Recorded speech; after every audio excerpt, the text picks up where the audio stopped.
Wala nang maraming paligoy-ligoy pa, diretso sa punto na. Maiksi lang ang komentaryo, pero diretso sa punto. Maraming kuro-kuro, may tiwali, may totoo. Dito, sa puntong diretso tayo. Punto, diretso. Nagpetisyon daw si Sara Duterte para mabigyan ng TRO, temporary restraining order. Ano kaya, attorney? I-grant kaya ng ano 'yon? I-grant kaya ng Korte Suprema? Ako sabi ko, 'di ba? Sa mga regular na sumusubaybay sa akin, sabi ko hindi. Matibay ang paniniwala ko, hindi yan pagbibigyan. Yang TRO, temporary restraining order, hindi yan. Kasi sabi ko, kung napapanood nyo ako sa talakayan ko, wala akong pagdududa na hindi pagbibigyan ang TRO. Kasi mga kabunyog, sabi ko nga, ang TRO, ibig sabihin temporary restraining order, i-restrain mo. Maglalabas ang Korte Suprema ng order para i-restrain, pigilan, ipatigil. Kumbaga ipatigil mo sa Kamara yung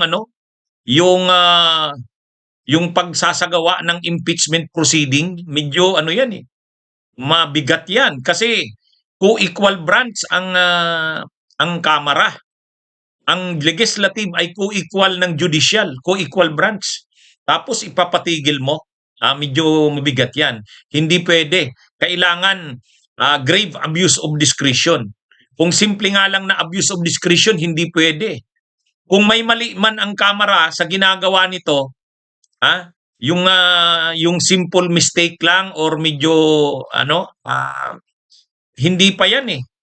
Ang kailangan talaga grave abuse of discretion. Kaya hindi. Ito na, naglabas na ng desisyon. Naglabas na ng desisyon ngayong araw, hindi nag-issue ng TRO ang Korte Suprema. So tuloy ang impeachment ni Sara. Mga kabunyog, mga kababayan. Kaya yung matagal na nating sinasabi na hindi yan mag-i-issue ng TRO, kinukontra tayo ng mga DDS, huwag ka ngang magsalita ng tapos, Attorney Enzo Recto. Ano na naman yung mo? Ano na naman daw yung opinion ko? Mapapahiya daw ako kapag naglabas ng TRO ang Korte Suprema. Ngayong araw, mga kabunyog, naglabas nga ng desisyon ang Korte Suprema at ang desisyon ay walang TRO. Ito yung desisyon ngayon, mga kabunyog. Supreme Court issues no TRO.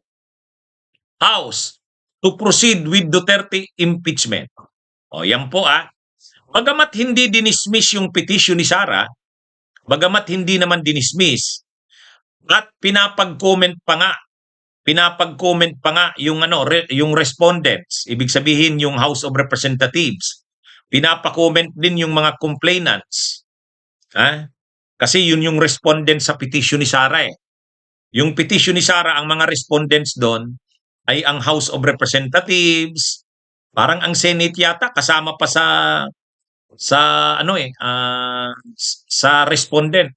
Saka yung mga complainants kasama sa respondents. So pinapa-comment. Ang order ng Korte Suprema within a non-extendable period of 10 days, pinapa-comment. Pero yung inaasahan ng kampo ni Sara na magbibigay ng TRO o maglalabas ng TRO ang Korte Suprema, hindi po nangyari. Hindi po nangyari. Bakit? Tulad nga ng sinabi natin, kung nun ngang si Duterte inaresto, humingi rin ng TRO yung mga abogado nila. Ayaw paalisin yung eroplano. Pumunta kaagad sila sa Korte Suprema para pigilan ng Korte Suprema yung pagpaalis kay Duterte. Hindi nag-issue ng TRO ang Korte Suprema. Bakit? Pipigilan mo ang executive department. Yan eh. Kumbaga yung pagdidesisyon kung isusurrender si Duterte sa ICC o hindi. Desisyon yan ng executive. Hindi yan pigilan ng Korte Suprema. Hindi yan pwedeng pigilan ng Korte Suprema. Kahit hindi sang-ayon ang Korte Suprema, halimbawa, hindi agree ang Korte Suprema sa desisyon na yon, hindi pwede yan.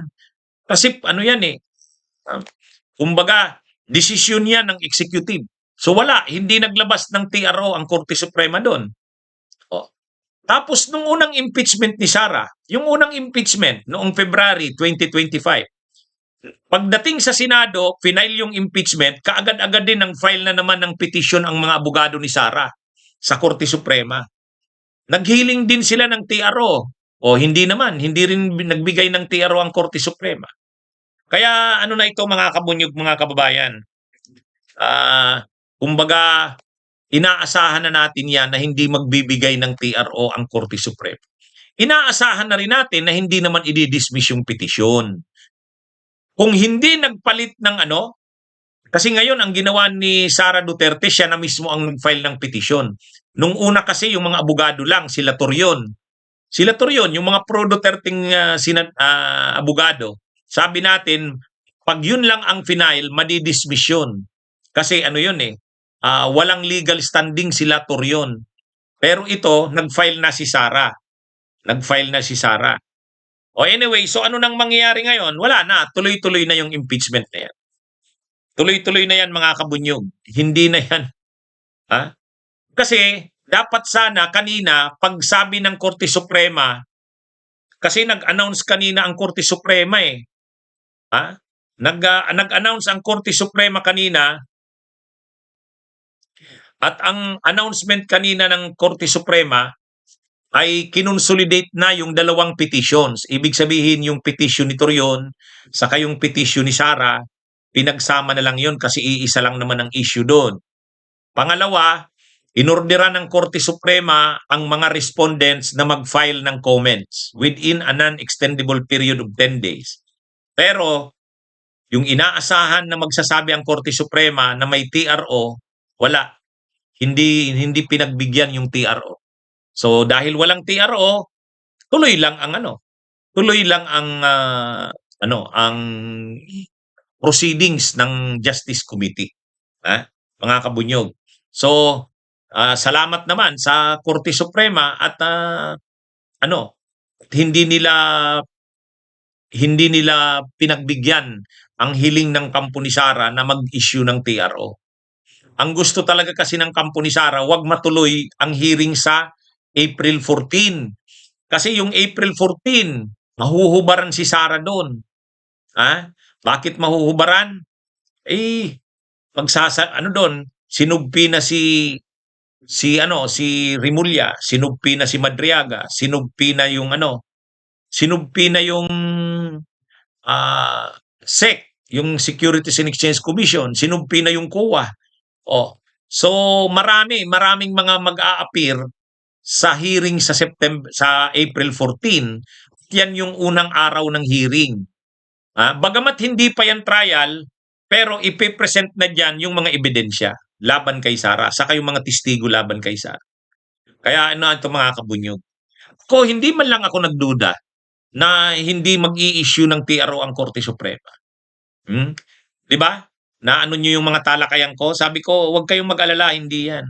Kasi mahirap sa part ng Korte Suprema. Sisirain ng Korte Suprema yung natin, democratic processes. Kasi ang nakalagay sa konstitusyon natin, kung may gusto tayong itanggalin na opisyal ng gobyerno, matataas na opisyal, presidente, vice-presidente, justices ng Korte Suprema, commissioners ng ng COMELEC, ombudsman, kung gusto mo silang tanggalin, impeachment yan. Kung mayroong matibay na grounds para tanggalin. So, dahil impeachment yan, karapatan ng taong bayan na mag-initiate ng pagpapatanggal dyan.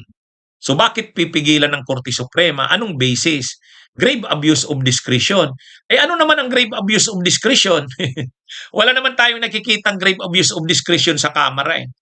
Actually, yung sabi pa nga ng defense, ang sabi ng defense team, kaya daw sila nagpetisyon sa Korte Suprema para daw magkaroon ng linaw, clarity. Sabi ko nga sa comment ko kanina, hindi ka pwedeng magpetisyon sa Korte Suprema na ang purpose lang o ang sadya mo lang ay clarity. Kasi hindi naman pwedeng ang paglapit mo sa Korte Suprema ay para humingi ng kalinawan. Kailangan may actual case or controversy. Ito yung official statement ng defense team ni Sara. We confirm that a petition for certiorari and prohibition has been filed before the Supreme Court in relation to the ongoing proceedings before the House Committee on Justice. The step was taken to seek clarity on fundamental constitutional questions which in our view warrant the court's immediate attention. O, kita nyo?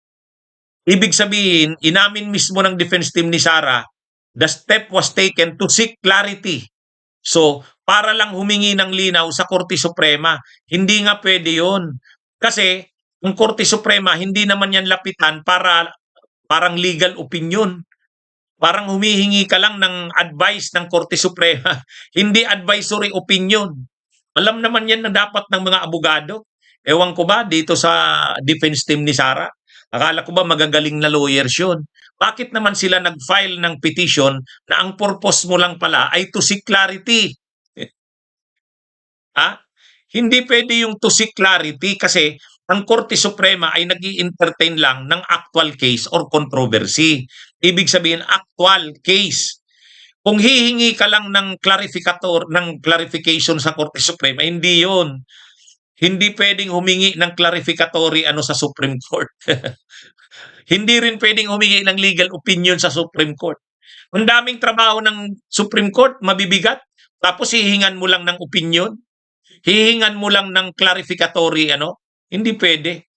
Kaya ewan ko nga bakit ganun yung Bakit inamin mismo ng defense team ni Sara na nag-file daw sila para humingi ng clarity.